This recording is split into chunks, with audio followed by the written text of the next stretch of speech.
we are officially live recording here. So I'll turn the floor over to you to start so you can introduce yourself to the audience and a little bit about the company you founded and who you currently work for. So Sure. Yeah, my name is Roy Steves. I am an e-commerce generalist, and the company I have is StatBid.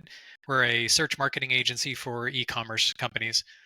So that's also the background that both my co-founder and I come from. We were e-commerce operators and marketers and executives rather than previous agency folks. So we've spent the past 8 years figuring out how to run a service business instead of a retail business. But in that vein, that allows us to talk shop and help solve problems and help people build businesses that are going through the stages of the e-commerce development that we're most familiar with. My background was originally in programming, so I was an e-commerce web developer right out of college at a company that is now Build.com, and from there learned some things that you'd be surprised are not included in a computer science degree, like SQL. Mhm. And built a warehouse management system and inventory planning and accounting tools. So got to learn that programmers get to be basically a business analyst if they're figuring out what they're actually building the software for and not just taking orders. And so I really enjoyed that. And then I had an opportunity working with a pool supply retail website years later Mhm. in 2010. And that was where I realized that they weren't really doing anything with Google AdWords, now Google, just called Google Ads. Um, and I was pretty sure it was just applied algebra. Being an arrogant engineer, I'm like, I could probably run this as easily as any marketer. Luckily, what AdWords was at the time was largely applied algebra. And so we added about 30% of the business in the first year while I was still programming during the day and sort of running marketing channels in the evenings. Over time, I would build up a new channel, whether that was affiliate marketing or email or comparison shopping engines or what have you, build it up to the point where I was making enough to afford a new seat. I'd go find somebody better at that than me, get them hired onto the team, and then over the course of the second year, I transitioned into a more marketing focused role and eventually CMO. And by the end of the second year, we essentially doubled the revenue and the size of the team. After that point, we were acquired by the largest brick and mortar player in our niche at the time, and so I got to play in a much larger data warehouse for a while there, working for what is now a public company. Um, I Culturally, it wasn't a good fit for me. It was very very traditionally corporate, and their approach to decision making wasn't as data driven as I would prefer. So I was feeling risk tolerant, and so was my now co-founder Shiloh. And so we were looking. This was in 2015. We were looking at a couple of Yeah. different opportunities. Either we were going to try and build some sort of attribution system, like a reporting tool for digital marketers, or we could go after what we saw as fairly parasitic behavior within especially paid search agencies. And that comes from misaligned incentives. So if an agency is paid 8% of whatever their budget is, they're going to spend as much as they can get away with every month. And so we saw that Mhm. as an opportunity. Fortunately, that model is slightly less common these days, I'm glad to say. But at the time, that was enough of a differentiator. And since I had been speaking at conferences and the like while I was an in-house operator, I had enough of an audience that helped seed our initial clients, and some of them are still with us to this day. So that sort of where I started in e-commerce, and then how I managed to move over into services. And now StatBid is a team of about 14 or 15 full-time folks all over the country, fully remote, working for about 35 different client brands, managing probably just north of 50 accounts. And that gives us the opportunity to take the experience we have, our problem-solving skills, and solve new puzzles and mentor other e-commerce operators along in their journey. No, I think that's a great origin story. So I think you covered a lot of the points of your career and your story very well. If we could back up a little bit, I'm curious why you made the jump from being a software engineer, a programmer to more of a marketer. Like what Mhm. was the mindset, right? Like why not just continue on the software engineer career path?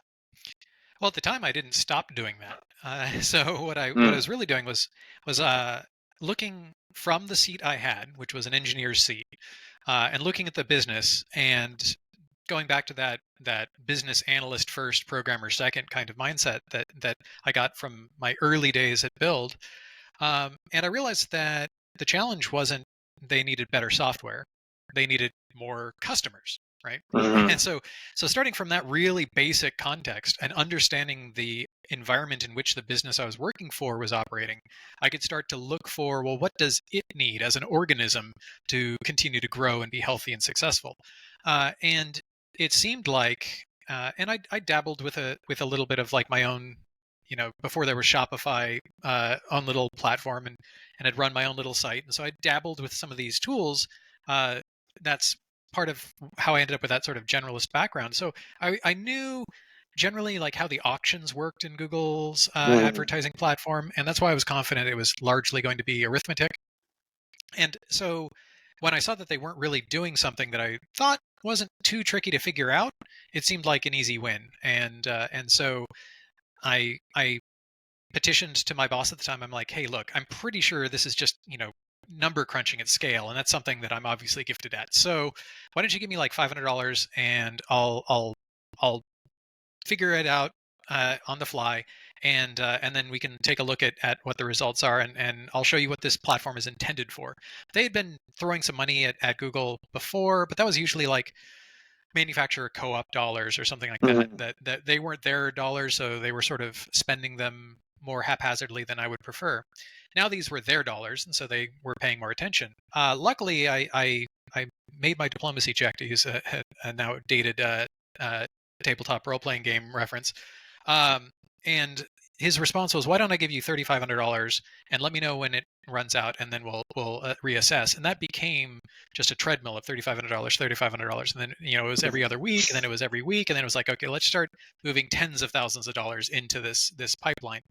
And so it was partially realizing the size of the opportunity, being highly motivated by seeing charts go up and to the right, uh, and uh, Hmm. and recognizing that I had enough skills or could figure out what I needed in order to remove those barriers for my company. And that obviously produced a rocket ship of a career arc for me during those years. And that was mostly driven through enough self confidence that I could figure it out on the fly, and working transparently enough that I could rapidly build trust. And that is a large part of managing up. And managing up is still an important part of our operations now. We just have, instead of one boss, we have 35 of them.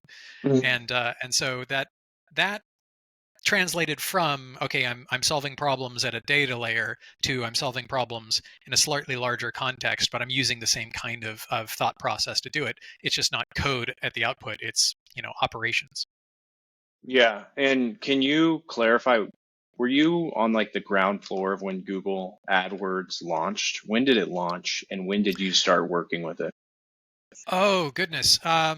Its launch predated me graduating from college. Mm. So I first got my hands on it probably around 2007, when I was starting my own little eco-friendly products website.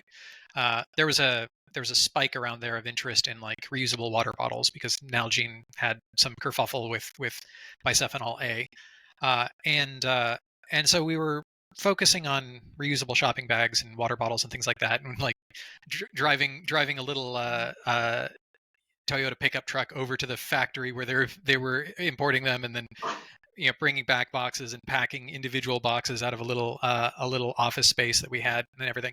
So I got to sort of play around with everything at a hobbyist level, and that's when I realized that everyone's figuring it out as they go. And that ended up being true even when I was working for the large national brick and mortar chain, where now doing well over $1 billion. It's surprising when you realize that everyone's making it up. Now, some people are Hmm. trained to use the vocabulary more fluently, but that's not the same thing as actually understanding what's going on, because every company is different enough that there isn't a one size fits all solution for anything. So whether you're a Hmm. programmer or a marketer, you're going to have to take your skills and adapt them to the actual needs of the organization.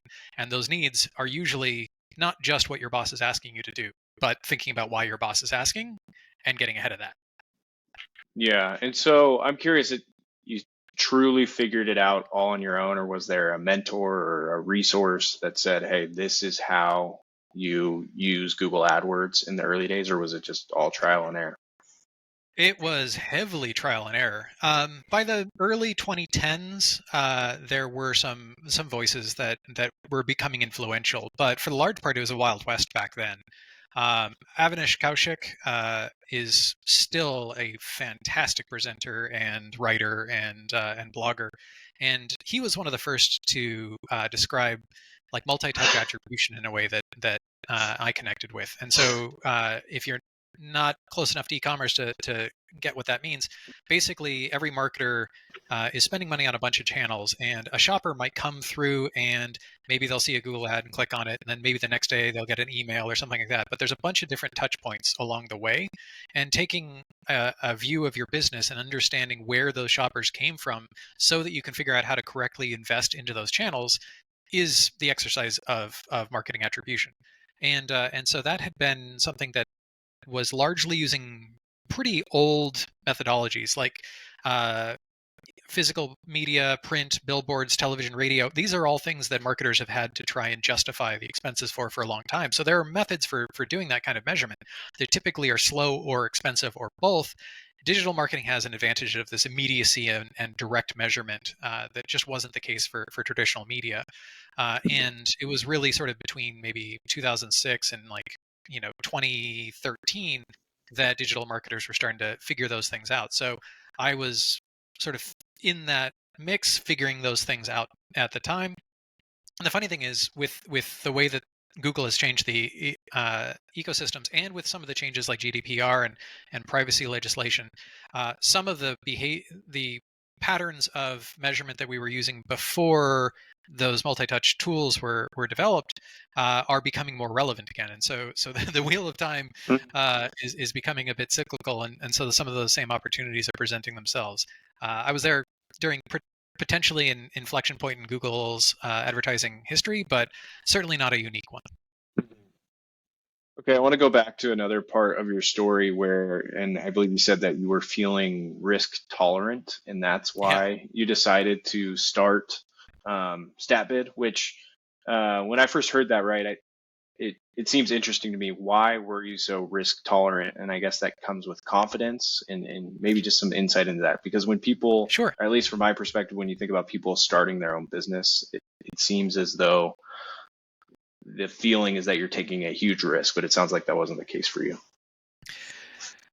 Well, it was definitely a large-ish risk. I was confident enough that if it failed, I love job interviews. So I wasn't Okay. too intimidated by that part. I am Yeah. more than happy to come in, and you want to talk about me for an hour? That's ridiculous. Let's do it. My ego has tempered somewhat with age, but that was not a concern. So I would end up potentially putting myself in considerable debt or something like that, but I wasn't worried about being able to make a living necessarily, as long as I was willing to go back and do the same kind of job that I had been doing. There continues to be more than enough demand for those skills, but that wouldn't direct me toward the lifestyle I was aiming for. So I was working for a large corporate environment.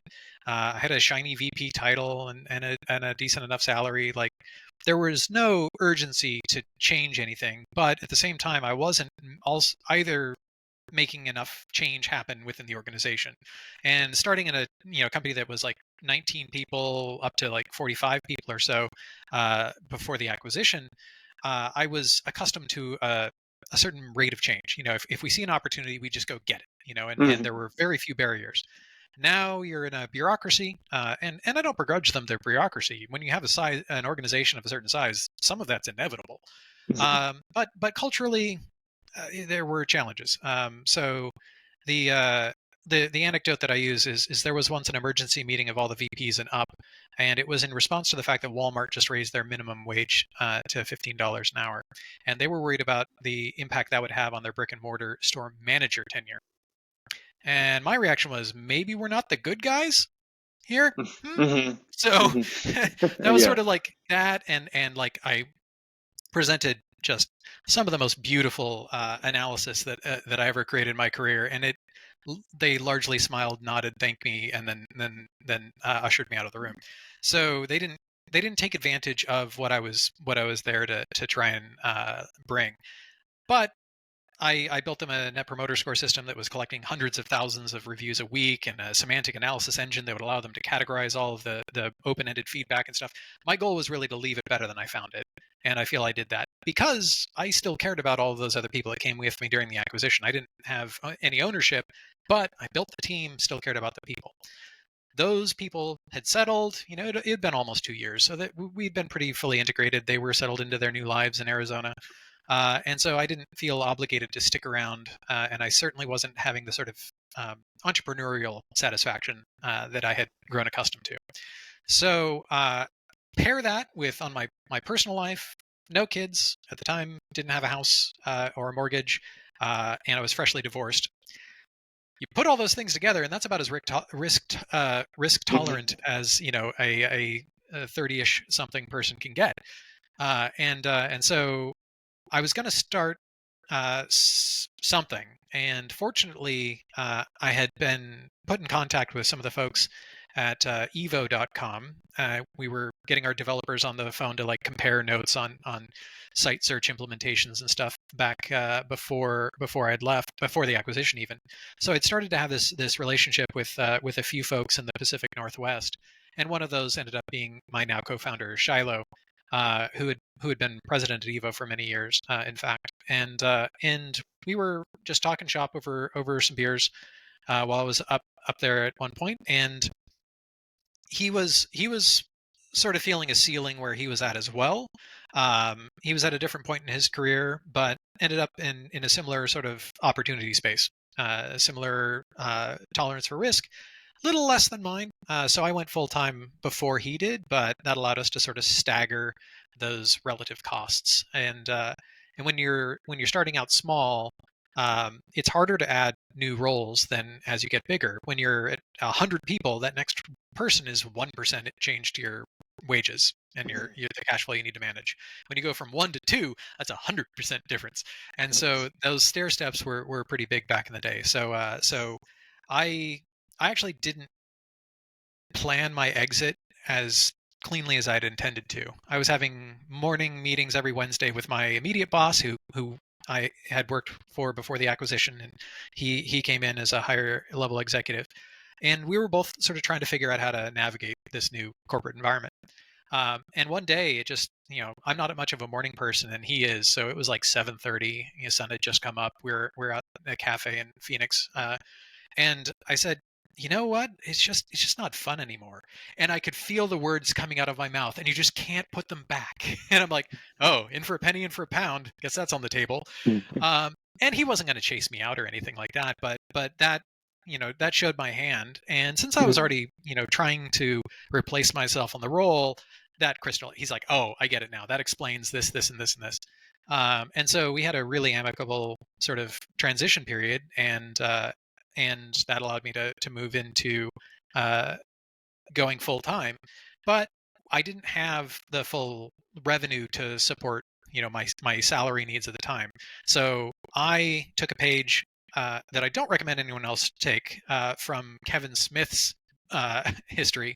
And he recommended young filmmakers make movies on credit cards, semi-facetiously, but that's what he did, and he got away with it. And so, survivorship bias being what it is, I decided to do that.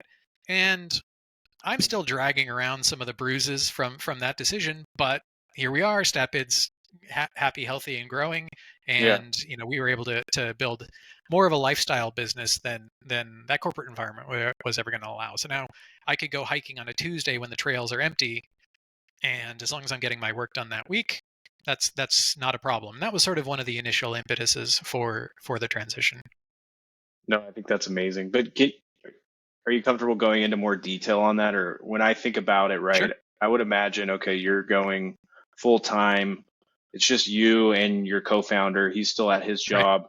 I mean, what kind of costs are you talking about if it's just a marketing agency, right? I would assume it's just you doing outreach to potential clients, just trying to land that first client. So I'd imagine it's very low cost. So the cost would Mhm. just be whatever your personal expenses are, rent, car, etc. Is that Yeah, but fair? when you're starting, those are heady topics. You're worried about those kinds of costs.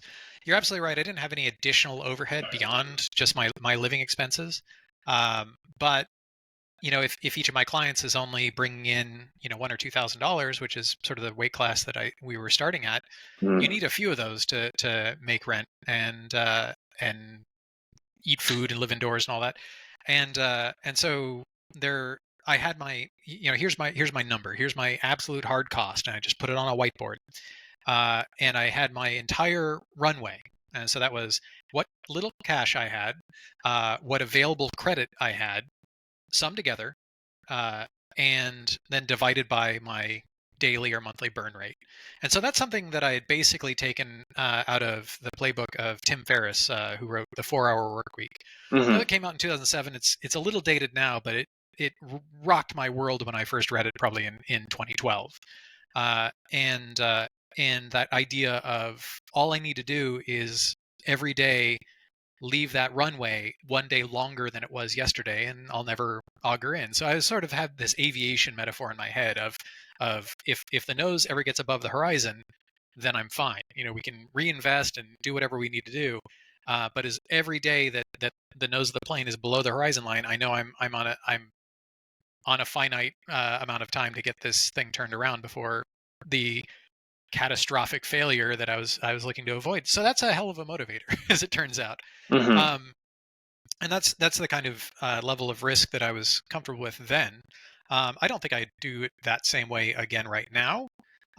But while I don't recommend, credit card debt as your vehicle, the mechanism of thinking about your whatever you can tolerate, whether that's I can spend 20% of my savings on this attempt to start my own business, or whether that's like me, where it's like I'll go into the red way, the X far. We all have some sort of limit where it's like, okay, if it takes this and no more, I'm good with it. And understanding what that number is for you and your family and your lifestyle and the things that you're responsible for, you still can take that, compare it against your revenue, find the difference, and then just come up with a daily or weekly burn rate.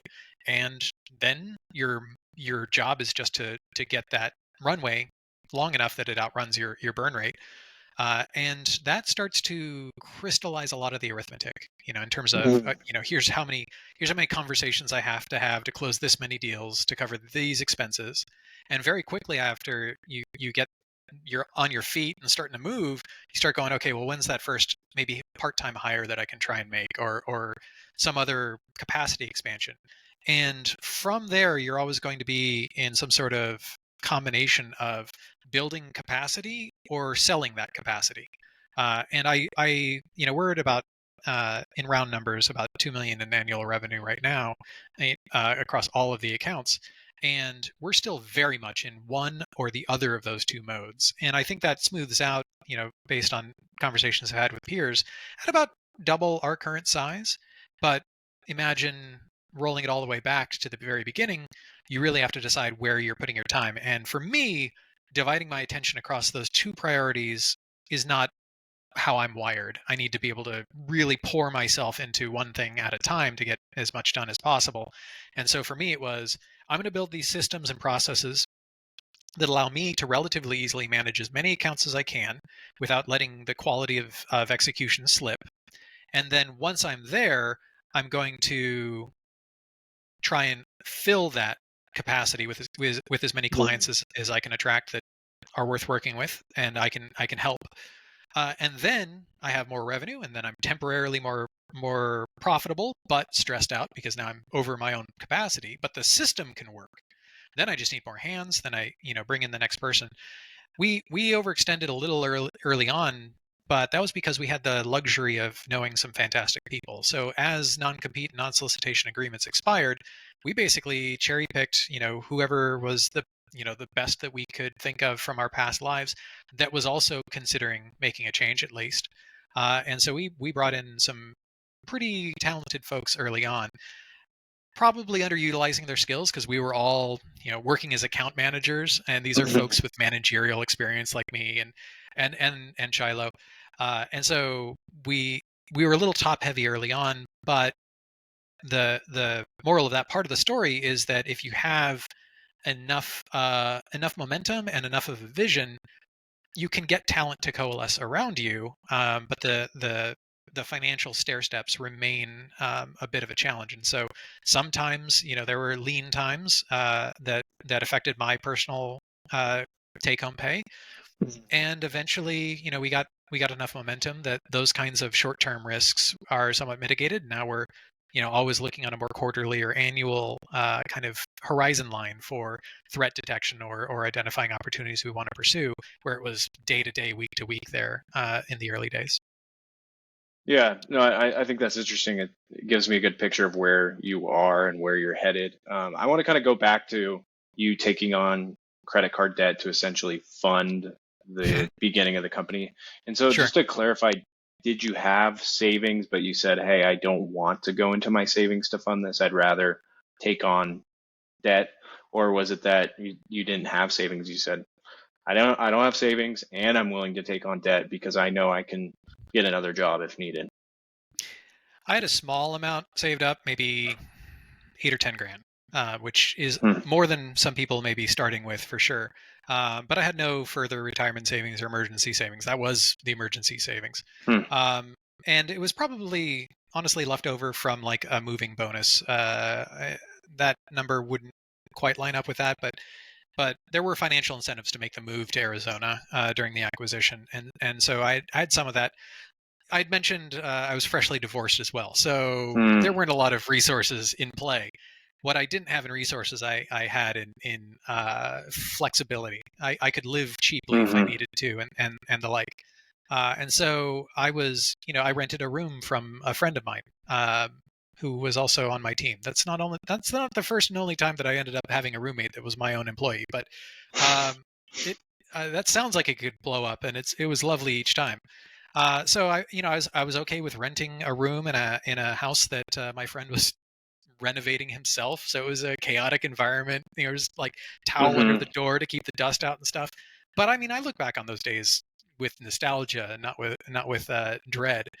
And it was fun. It was scrappy. He was building his own little side hustles while I was working on the early days of StatBid. And it was a little bit like a little incubation group, Hmm. the two of us sort of hustling in the evenings and weekends. Um, but but yeah, the fact was like needed needed to make, call it was somewhere between 5 and 8 grand a month, like when everything was pared down based on the responsibilities I still had, and that was more than the invoices were in the first 6 or 7 months.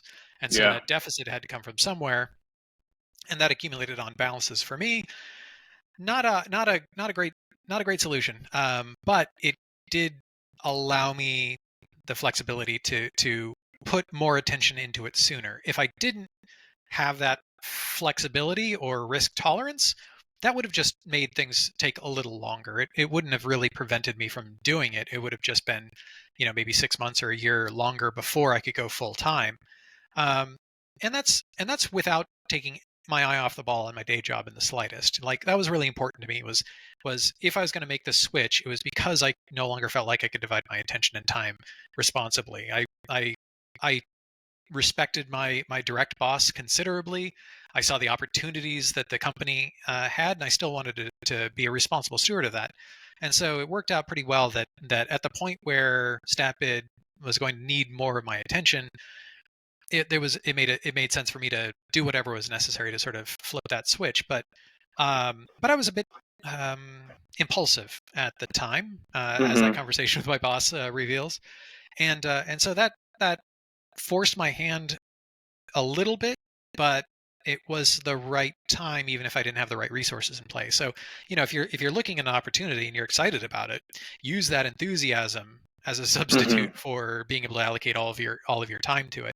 And there's a lot to be said for that. I mean, we might have ended up growing faster in year 2 and 3 had we gone a little slower in year 1.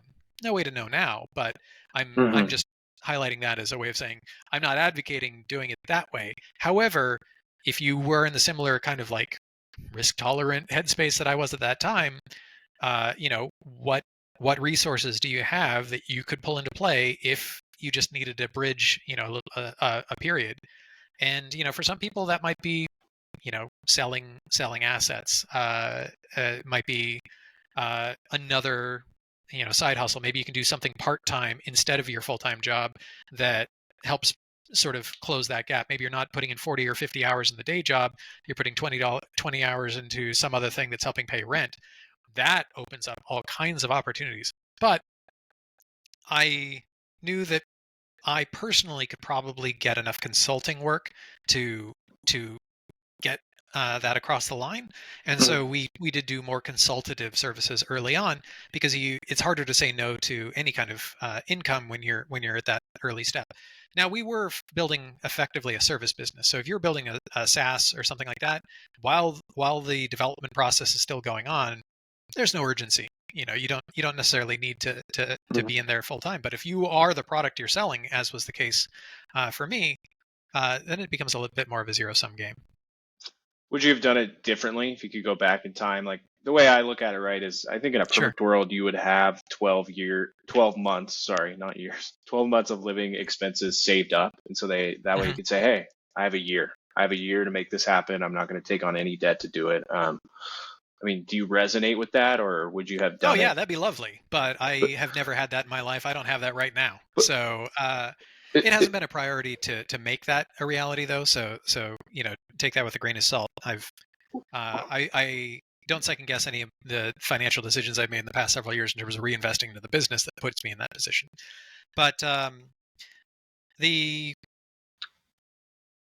juggling risk is just going to be a thing that every entrepreneur is going to have to figure out on their own. Like that kind of, I can tell you what worked for me and what didn't work for me, but I'm not sure how portable that is, because I had different responsibilities than, say, a parent. Like that's the big version. Like if you've got two kids and a day job that's feeding them, that is a different situation. You should not play from my playbook.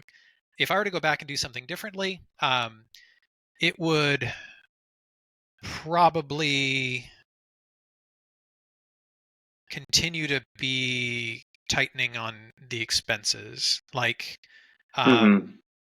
like right now, squeezing that doesn't really, it's not as material.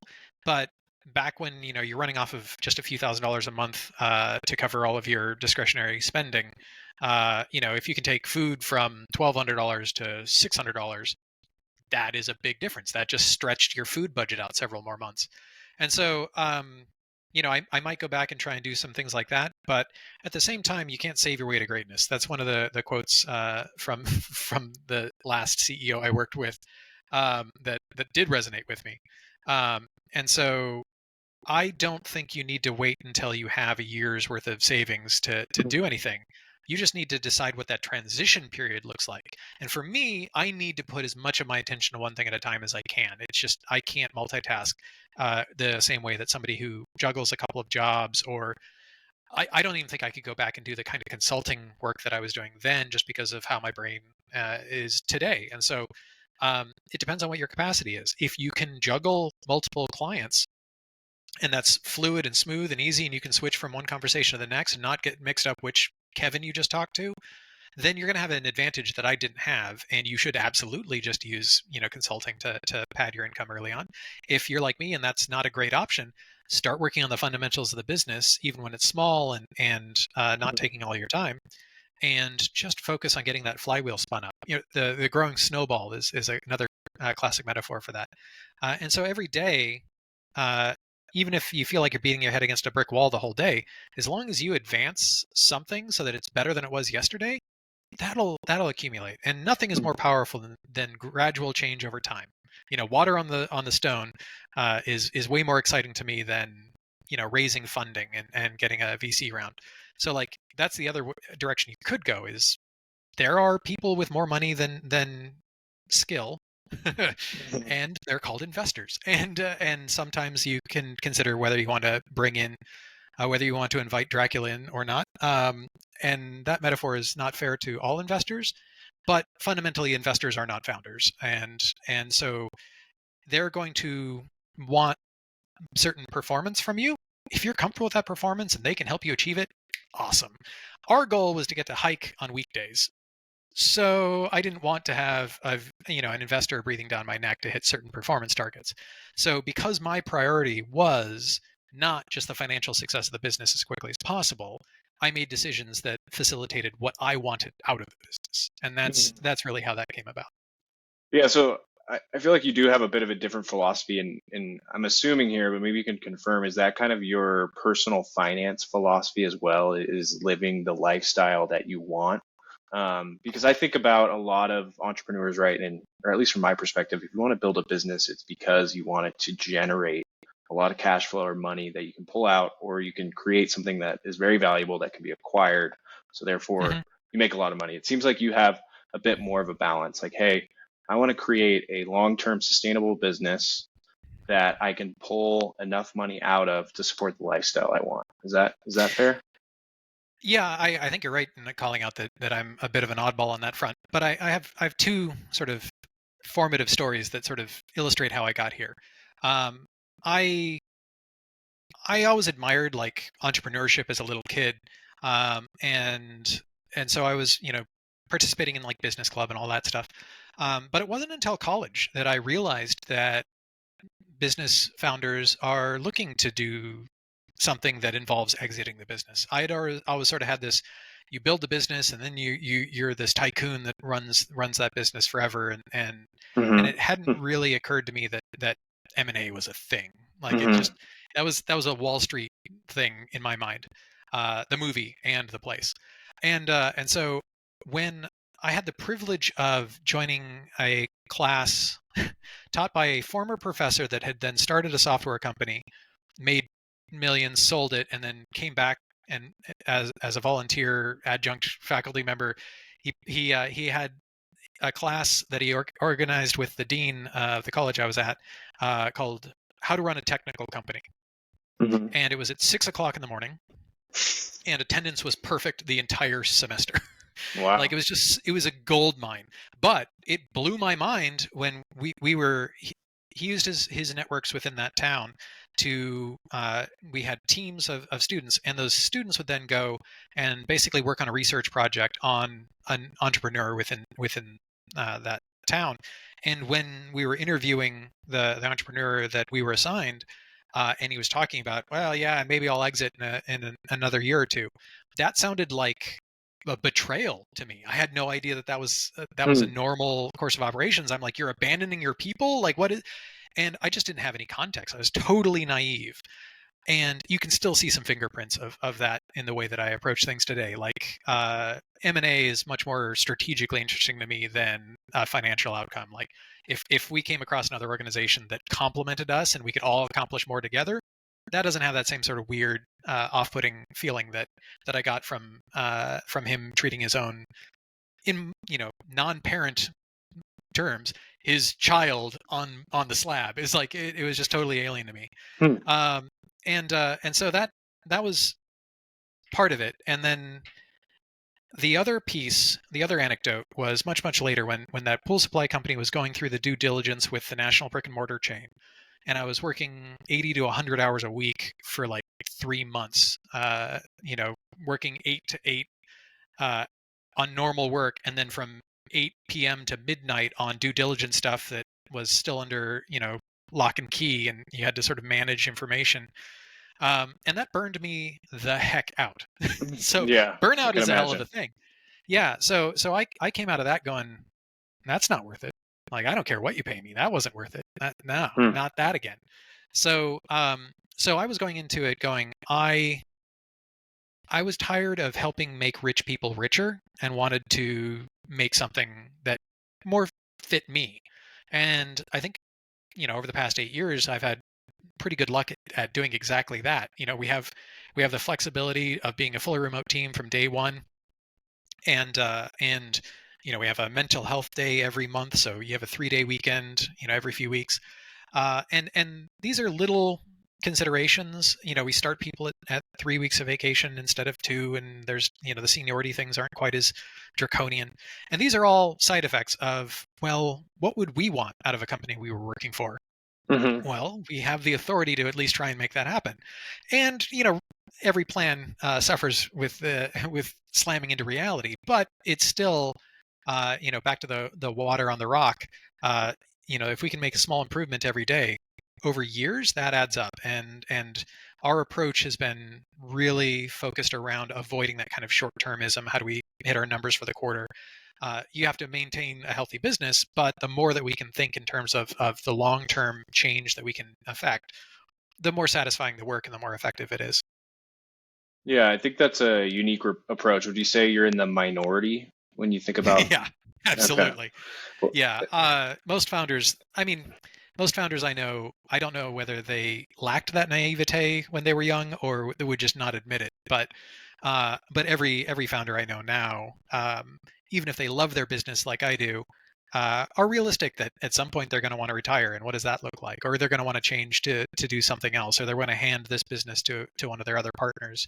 And so those are all realities that I've now incorporated into my own operating context. But it's something that seems to continue to be an assumption among other players. I don't think anyone that I talk to, at least in the service space, is talking about 10 years from now. Now, there are some exceptions, but those are oddly, it's not so much in the services businesses like agencies and the like. Agencies seem to roll up, whereas retailers, obviously, I was in a retail acquisition, but retailers and sometimes direct to consumer brands even um, can sometimes end up growing for longer, but before that becomes a thing that they're considering. But another thing that I didn't know when I was 19 was that if you have co-founders or you have early team members that you have given options to, or there's some sort of sharing of the wins, then at some point those those pieces of the pie need to come due. You know, mhm. as the owner, sure, I might be making whatever's left after we pay all the salaries, and that's how the game works. But the big payday for somebody who has options, for example, is at a financial event, an equity event, and that's usually a merger or an acquisition or a sale or something. And so those are totally viable business paths. They're just not ones that I'm as familiar with because they weren't necessary steps to get to what I wanted, which was I want to help e-commerce operators figure out how to grow their businesses and have fun doing it. And if that's all that my goal is, and then on the internal side, I want to continue to provide career opportunities and growth for my team because that's the kind of thing that I find I enjoy that. For selfish reasons, I'm going to try and help these people develop. Mhm. Then then that's going to become an emergent property of the business that I build. And you could be Elon Musk and want very different things and have a very different definition of success. But whether or not you have that personal drive to grow it as quickly as possible, or you have a VC behind you forcing you to do so, Yeah. uh, you know, I I can't overestimate the value of those small changes over time.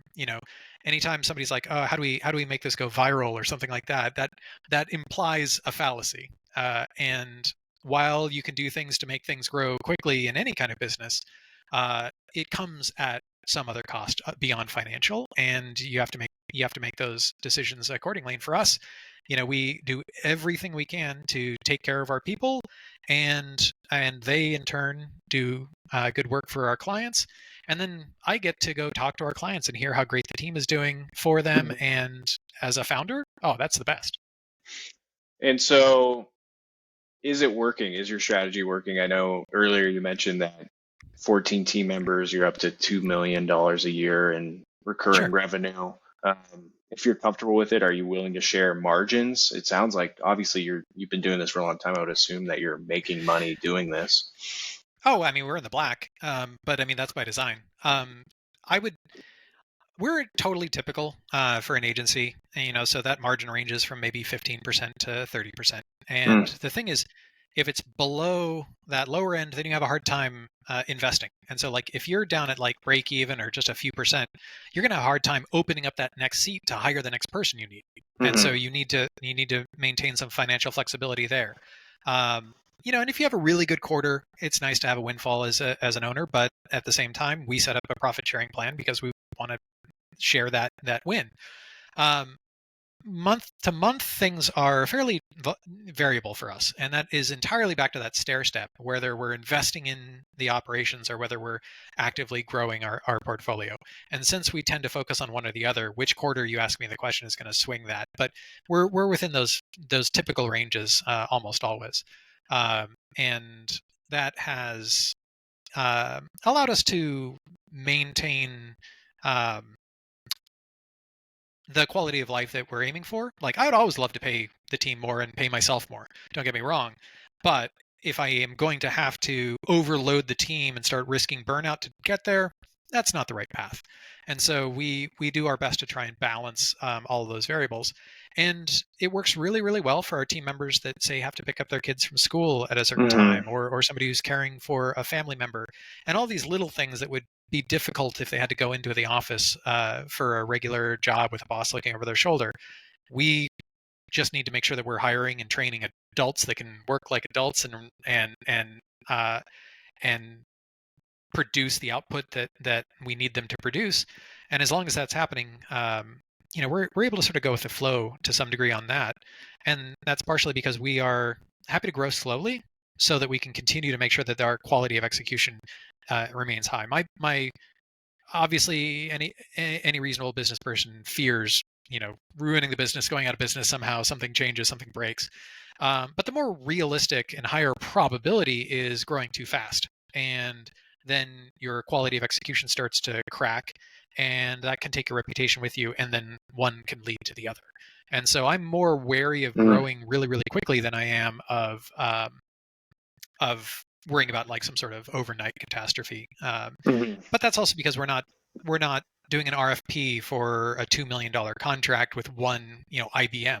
We have dozens of clients, and so that helps spread out our risk a little bit just through client diversity. And if it comes down to the risk management thing, there are thousands of ways of managing that. Going back to classic Carnegie kind of integration, and so some agencies will diversify through adding additional channels that they manage, paid social or so on. We're looking more vertical. We're saying, okay, well, what slows down search? Well, product data is an input. So if a client can't get their product data right, maybe we can help them, and then we benefit at both layers. And others will, focus earlier and faster on those acquisition plays. The founders get out quick. That talent then gets added as a maybe even department of a larger company, and those can work too, depending on how well those integrations are handled. But for us, we're basically keeping an ear to the ground on what the kinds of businesses that we enjoy working with are struggling with. And if that lines up with some skill we have, then we just need to figure out a way to get paid to offer that in a way that the client can be excited about too. I want to back up a little bit because you keep bringing up lifestyle and work-life balance. It sounds like Sure. that's core to you and your employees. And I think it's key as an entrepreneur or as an employee. You want to earn a living wage that you can save, invest, and have time to do things outside of work. So, but I'm curious what that looks like at your company. So maybe you can kind of describe a week in your life and then a week in your employee's life. Like, and for example, are they still working 40 hours a week or is it less? Um, is it just 40 hours that's spread out at different times, right? If you want to go to the gym, like you said, or go Right, for a right, right. hike. So maybe if you can just go into that a little more, because it sounds like you have built something pretty great, but what does that look like exactly? Yeah. So my weeks are fairly flexible right now. So I get to do a little bit of firefighting. Like basically, if I have Slack and email and something goes wrong, I'm the because I'm a bit of a generalist and I've seen a little bit of everything. I can usually fill in and putty over whatever gaps we have. As I'm doing that, I'm also keeping an eye out for repeat offenders. If the same process broke twice, then I'm in a good position to try and fix it permanently on the second occurrence. So that business analyst mindset is still applicable, and Hmm. helping with the day-to-day firefighting is a way for me to keep my finger on the pulse that way. I spend a lot of time networking and talking shop with other entrepreneurs and e-commerce folks, and just generally helping. If I can give away free advice that helps somebody advance either their career or grow their business or both, then I'm going to have a friend out there, and that friend is going to think of me next time they need advice or maybe even our services. And so we've been entirely built on an inbound marketing system as opposed to Mm. outbound sales. So I'm not reaching out to e-commerce folks and saying, "Hey, do you need paid search services?"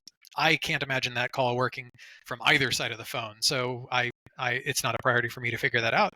And instead, I'm out just trying to publicly talk about things that I think are perhaps getting lumped together into very broad strokes. Best practices are my red flag. If somebody's selling best practices, I should go out there and countersell against them by highlighting that one size fits all doesn't fit anybody well. Hmm. And so I get to be that sort of adversarial, contrarian voice in my little tiny niche. I have a very narrow expertise, but I have some clout within that, and I get to play with that. And that's great. And then I get to talk to prospects and then eventually clients and learn about all their businesses. And that passion for learning how e-commerce businesses work and grow continues to be there. Um, and just to sort of wrap that part up, back early on, um, everyone that I talk to, and this is going to be true for everyone, your friends and family and colleagues are going to tell you not to do work for free, and that's good advice that I utterly ignore to this day. And Hmm. so what we would do is like. An agency will sell, we're going to give you a free account audit. Largely, what that means is you hook up your Google Ads account, they hit a button, it pumps out a PDF that's maybe 7 pages long, and at the end of it says, therefore, you should hire us. And it's the least compelling thing in the world. So I was doing 15 to 30 pages of bespoke, like, thousands of words of analysis for each of these accounts. It took me about 4, maybe 5 hours in the early days, streamlined it over time. And I would do those for anyone who asked me, whether or not I thought they were a prospective client or not. And so what I was thinking was, if if only 10% of these people sign up with me, and luckily the close rate was better than that, but imagine that's the case, then the number of people who have interacted with me that I could have a positive impression on is 10 times larger than the number that are signing me up. And if referrals are going to be my lifeblood in those early days, I need as many friends out there as possible. And so the feedback loop that I figured out was that if when I delivered this ridiculous overkill piece of analysis that is probably worth between $2,000 and $5,000 in market value if you try to get a consultant to do the same work Hmm.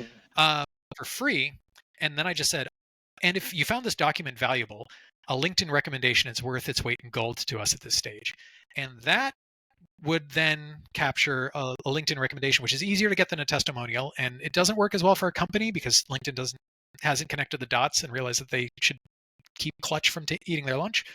Um, but instead, because I was able to get this larger audience of new advocates, that lowered the barrier to entry because the trust that implies of having all of those recommendations made it easier and easier for me to get the next conversation. So every time I did that, the next one got easier, and so that reinvestment flywheel spun up very quickly. So I take a look at my LinkedIn profile. You can see the years I was doing it. It's real obvious, and it opened doors left and right. It made it easier for me to get speaking engagements even after I became a vendor, and so I got to go and talk shop a lot more because people didn't perceive me as that parasite that I alluded to at the beginning of the conversation. As for the work weeks that the team has, the first thing that's a little different than you might have assumed is actually we aim for 35 hours, and that's because we want you to work up to 40 hours, but we need to have some capacity so that when a fire breaks out, you can do that without eating into your family time. And so that gives us a little bit of wiggle room. Honestly, the team's largely working closer to 40, but that's right now because we are in transition between one of those two business cycles to the other. So the team's a little more strained than we typically would be, and now we're going to go back around and try and fix that again. And so it's a stair-stepping process. The best thing that we can do to help make those roles successful, though, is find the right personalities. We train them on the skills for the most part. If they have some relevant e-commerce experience, great. If they have paid search experience, okay, we might have to untrain some of that anyway. And then from there, we just try and make sure that they have whatever support is necessary. So if you're responsible for 5 different client accounts, well, then keeping track of the performance of all 5 of those while you're juggling the individual implementation details across all of your tasks is challenging. And so if I can build reporting tools that'll alert you and let you know, hey, human, something's on fire and you need to come look at it, then I can reduce that anxiety. When you log out at the end of the day, you can be more confident that things are still going to be okay when you log back in the morning, and that allows you to be offline. And then we chase each other off like crazy. So we, in fact, even just earlier this year, I took an entire month off because I hit another sort of burnout point. And because of the culture that we've built, the team easily filled in and covered for me and made it work. They were delightfully glad when I came back, but it worked. And that sort of proved that means that the time that I am investing into the business has a bit more autonomy. Somebody who hasn't run a business before might think that a boss is like a little deity and can do whatever they want. And the reality is you just end up with a bunch more bosses. And what that proved was that the strength of the team and the culture that we built was such that I could get some of that autonomy back. And that allows me to invest my attention wherever StatBid as an organism needs that attention. But that goes back to making sure that I'm not burning out or leaving my team stranded. And those are skills that, frankly, as somebody who had built teams in person in an office before, are very, very different for a remote team. And frankly, I'm still figuring out how to do that the best I can. I don't think I'm 80% of the way to all of those skills, but just like this, I'm totally transparent with that with the team. So I'm like, hey, here's my motive. I want to see you succeed. I want to see the company succeed. I want to see our clients succeed. Here's where I think the barriers are. How can I help you get us past this? And that requires trust as well. So remember how I was alluding to trust being a really important part of managing up when you're the team member? It's all the more so going the other direction because they need to trust that I have their back when they're making decisions in that client account, and that they're not going to get thrown under the bus. And in a service business where humans are the main driver of change, and that will still be true for years, um, that is the point at which it's worth having a human there, because then the human empowered to make decisions and tell the story uh, is an incredibly powerful tool. Whereas if a client just needed us to run the campaigns, I could probably build automated systems to just do that, but it wouldn't interact with the business. It wouldn't help the rest of the business become healthier over time, and therefore is easily replaceable. So despite being a techie, I've ended up building a sort of human powered business, Mhm. and I love it. And so now I get to try and do the best of both worlds. I think that makes sense. It helps clarify things and maybe just to kind of round it out here. Like I think you've given me a Sure, good background of your entire path and story. And so where does it go from here? You've talked a lot about slow growth. sure. It sounds like you have passion for it and you want to be actively involved, but what is the end goal? I mean, is it, we talked about an acquisition earlier, or is it you finding a replacement and being less involved from a time and effort standpoint? I'm just curious, if you look 5, 10 years out to the future, what do you see for StatBid? Well, I don't have like an exit. Like I don't have my eyes on the exits. Like that's not where I'm at. And I think that part of the reason is that the only time that would be attractive to me is if I had something else that I wanted to put those hours toward more than what I'm working on now. And that's why I started StatBid, was because I hit that point. And so since I'm still engaged in helping further the mission that we have, and frankly adapting to the way that mission needs to change when you're playing it over the kinds of time that we've been in business, that keeps me on my toes, and I'm still learning. And as long as that's still true, I don't get bored too quickly as long as I have a learning opportunity.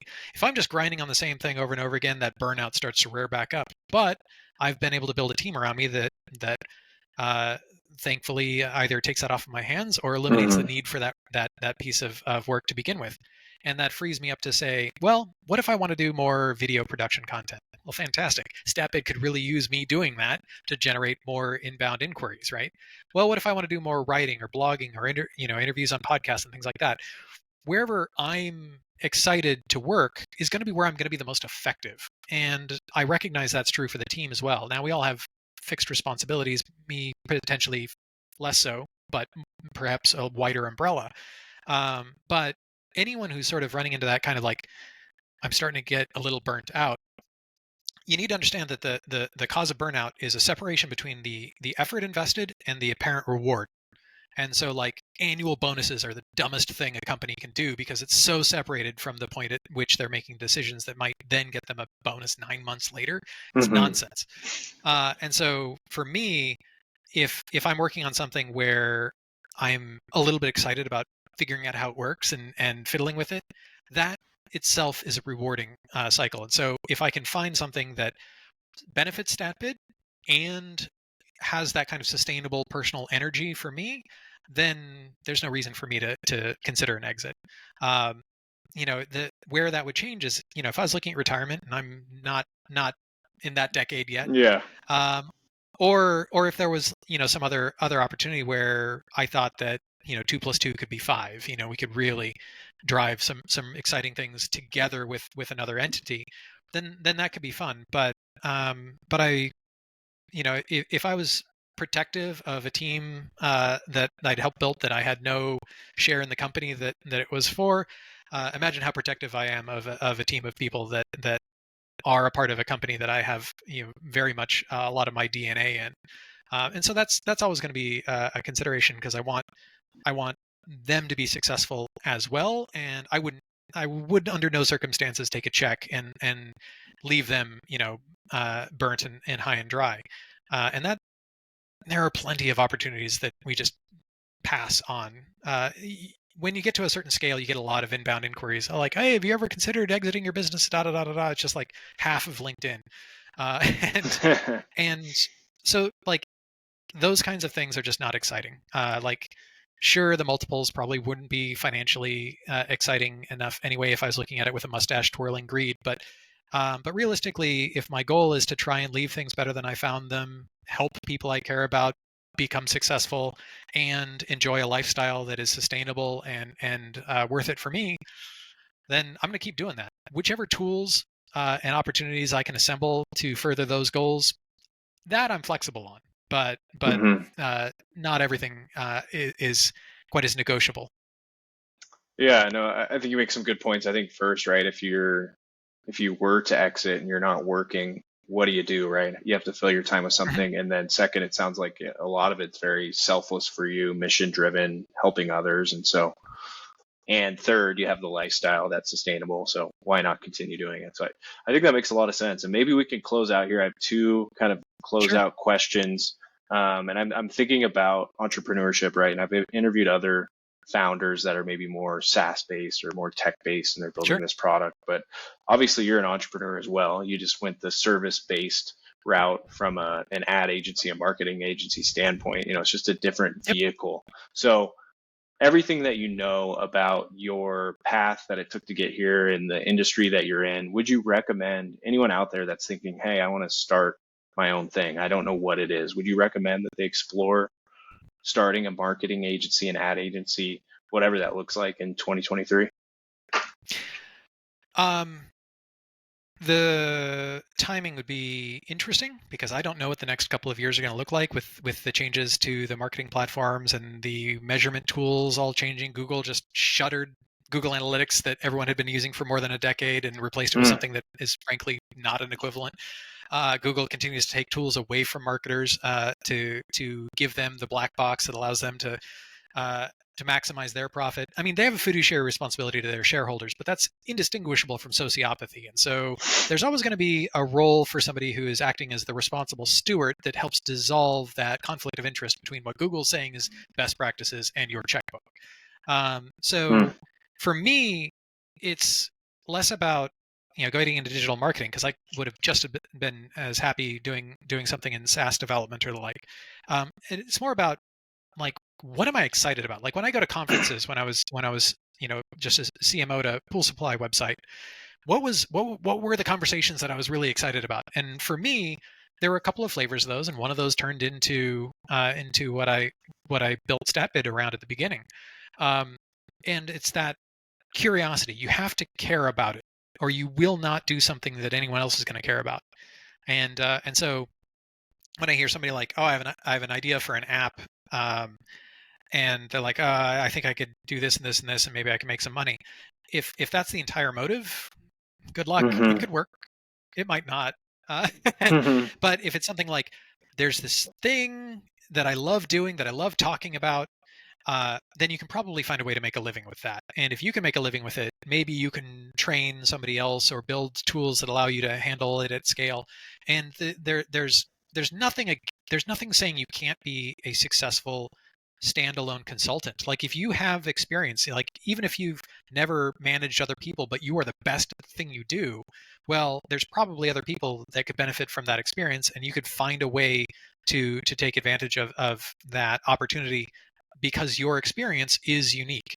And if you can turn that into a story and a product or a service, that's really the way you're going to have the longevity. Otherwise, you're going to burn out working on something that isn't quite resonating with your personality.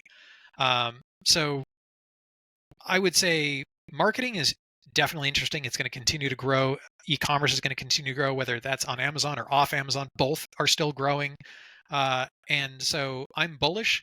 It might be a bumpy couple of years, but Hmm. yeah, I'm a big fan, and there's nothing that says like I might be able to make more money if I were just a standalone consultant, but my lifestyle would be garbage, and I wouldn't get to work with these cool people that I get to help mentor. So for me, this was a better path. But you might be an introvert genius, and maybe you just need to find a way to handle finding new clients and handling billing so you can focus on the skills. You don't need a co-founder for that necessarily. Just identify, hey, what are the things that I'm good at? I can do either in the short term or indefinitely. Here are the things that I'm not as good at, and I can either shoulder them briefly now or hire or outsource it later. And just be really honest with yourself. You won't be able to do it all forever. So while you're doing it all at the beginning, look at which pieces should be the ones that get off your plate, and that's going to free up your energy to be dedicated to where it's going to have the most impact. Time is not going to be your limiting factor. Your energy and attention will be. Invest those carefully, and time will work itself out. No, I think that's overall good advice. And I like that you kind of steer people away from saying you must start an agency or you must start an Right. e-commerce brand. I mean, there's a lot of options out there, and maybe you can add maybe just some comments on that as well. How do you find out what you're good at or what you want to do? Is it just trying different things and then you'll know, or what is it? I think it depends on where you're at in your story. If you're just out of high school or just out of college and don't have any practical work experience, the answer might be yes. And I don't think you need to be too particular about where you start either. Like, if you are overeducated for an entry level job at some place, you're just going to shine, and you're gonna get promoted Hmm. up, and you're going to learn all the intricacies of that job. Like, I love those stories of like, oh, they started in the mailroom, and they worked, their way up to the corner office kind of trope, right? And I think there's a lot of value to that. So I'm in favor of that kind of experience. If you've already have some work experience that you've done the same couple of types of jobs for the past 5 years, I guarantee that you have a perspective that somebody who's only been doing it for 6 months needs to hear. And you can start using that to build your audience. So, like in my case, I was building my audience well before I was ever building my business. And it was much easier to do it in that order than the other way around. Like if you open your business's doors and then that day is when you're the first time you're going to start trying to attract eyeballs to it, you're going to have a bit of an uphill slog. And the fact that I was going around to conferences and presenting and sharing findings and talking with people played off of my natural aptitudes, but it also gave me an audience where I could go and say, hey, great news. I'm leaving that company and I'm going to start this business doing this kind of stuff. Do you want me to take a peek under your hood and let you know what I find? And the answer is almost always yes from people who've known me for, at that point, 2 or 3 years before I started it. So if you think about it, trust ends up being that commodity once again. They knew me from before. They trust that I'm going to give them honest advice and do good work. And then I use that to try and build the snowball. I try and demonstrate that I'm trustworthy. Then I go sell against that. And then I try and demonstrate that I'm trustworthy and just rinse, repeat. And now it's an organizational thing as opposed to a personal thing. StatBid needs to do good work. Then we need to sort of use that to attract the next round of conversations. And then we have to do good work again. And the same is true if you're running an e-commerce website. Your customers are giving you a ton of information by the way that they behave on your site, or if you're building a SaaS product, your users Hmm. are trying to solve a problem with your solution, and how well your solution works is going to determine your retention rate. And while you can try and optimize, how many new signups we have, and you should, your retention rate is what's going to make you viable in the long run. And that's just as true for us. And so if you're thinking about retention from day one, you're going to stumble less on as you figure out how to make it work.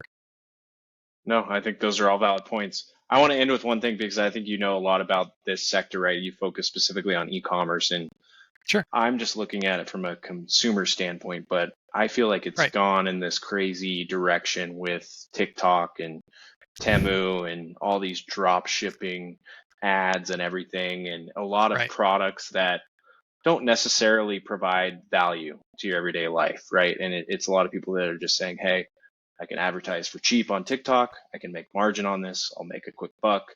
I mean, I just want to hear your take on the state of e-commerce and where you see it headed over the next couple of years. There have always been those little hustles out there, and I think they're a natural side effect of the free market figuring things out. Like, Hmm. I don't trust the free market entirely to run on its own, but it is an amazing tool for finding inefficiencies. Because if somebody can make a buck by cutting a corner, all of a sudden the whole system gets a little bit more efficient in theory, within certain parameters. But the if you ever want to see like a den of scum and villainy that is all focused on that kind of little quick turn hustles, uh, not to name call, but go to like Affiliate Summit West or something in Las Vegas, and for some reason that kind of like rev share percentage acts like a magnet. There are amazing affiliates out there, content producers and the like, but there seems to be an over density of shenanigans in that space, and I don't think that's necessarily a sign of problems. Like what's TikTok shenanigans now was next tag shenanigans, Hmm. 12 years ago.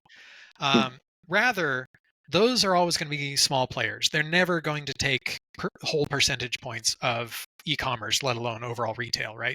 So let that bleeding edge sort of test things out, and then whatever's starting to actually work and has some longevity, well, that's worth looking at. Like at the time, looking at Google Ads in 2009, for example, wasn't a sure bet. Like you still had to figure it out. Hmm. Most new platforms are going to have that same thing. Like Google search is totally mature. There's no significant innovation coming, AI or not. It's just it is Rome in 200 AD, and Yeah. and I know that. And so we're looking at how does a Shopify store who doesn't want to have Amazon absorb all of their margin for them continue to be successful. And there are tons of little things that might involve that same kind of like grifty kind of what kind of angle can I get on this kind of mindset, but applied in a benevolent way ends up providing the kind of lubrication that some of these organizations need to get over some of their stumbling blocks as they're growing. No, I think that's a good way to look at it in terms of kind of a positive spin, or just looking at it as noise and watching it from a distance and then pulling the Yeah. whatever you can glean I from mean, it. part of the problem is like when you said, well, I won't have to spend very much. That means that the number of people who could potentially deploy that same strategy are very high. And so the competitive advantage of going into that is very, very low. If you're a fast mover, you can take advantage of that, but it'll have short legs. And you'll see the same thing with like white label products on Amazon will sort of spike up and then flood away. And you'll sort of hear these feast and famine tales coming out of folks that are focusing on that, rather than that kind of like, I like the engineering, like problem solving part of that. But realistically, if you're trying to build something that's going to last a little longer, you need to think in terms of like building that reinvestment flywheel. How do I make $1 today that I can then invest in the business in a way that's going to make $1.10 tomorrow? Not Mhm. $10, $1.10. And that's what's going to allow you to survive when something doesn't work. And you also end up with that reputational insulation, so that if you do stumble, or if you do need to call in some favors, you have friends that you've made along the way. And ultimately, businesses are people. Like, I love the numbers, don't get me wrong, but businesses are people. And the more that you can sort of accept that and embrace that, the more opportunities you're going to run into. because opportunities go through your social network. That's the plumbing for where these opportunities come from. The idea is fine, but you're going to need execution. An idea without execution is nothing. So if you're going to need execution, you're going to need either advice or hands or both, and that's going to come from humans for the foreseeable future. Yeah, I think that's a great way to end. Or it kind of ties back to, again, you've mentioned this multiple times, slow change, water on a Mm-hmm. stone, um, building people up, personal brand. Yeah, I use a lot of gardening metaphors as well. Very cool. So like planting seeds and pulling weeds. Like if you can't get if you just can't today, and you can't get your big project moving, then as long as you're removing some impediment to tomorrow, or you're planting something that's going to make 3 days from now better, that adds up, and that goes back into those other cliches I was slinging for sure. Yeah, I mean, they're cliches, but there's certainly some truth to them. So I Sure. will give the floor to you if there are any other cliches or words of wisdom you'd like to leave the audience with. And then also, please let everyone know where they can connect with you, find out more about StatBid. Yeah, absolutely. Well, I mean, I've been throwing everything that comes to mind out as it comes. Obviously, I tend to work fairly stream of consciousness, Hmm. including in my analysis, not just in interviews. So what my colleagues refer to as Royisms tend to be weird metaphors that come out on the fly. So I haven't been keeping any in my back pocket. But yeah, obviously, I love talking shop, Hmm. and I love bouncing ideas around and sort of seeing how things work. So if my perspective would be of value to anyone, and I don't care what stage you're at, I I it, I'm here to help solve interesting puzzles. Reach out, and I think for me, the one of the easiest ways is just you can send a message to me directly on LinkedIn. You can find me. There's only a couple Roy Steveses in the world, and I'm the easiest one to find. Uh, but you can also contact us at the we have contact form on statbid.com as well, and there's more information if you're actually interested in the services that my company provides. But I'm mostly just looking to continue to make more friends in the market because everything gets easier, especially like we've been in business 8 years. Over the next 8 years, who knows?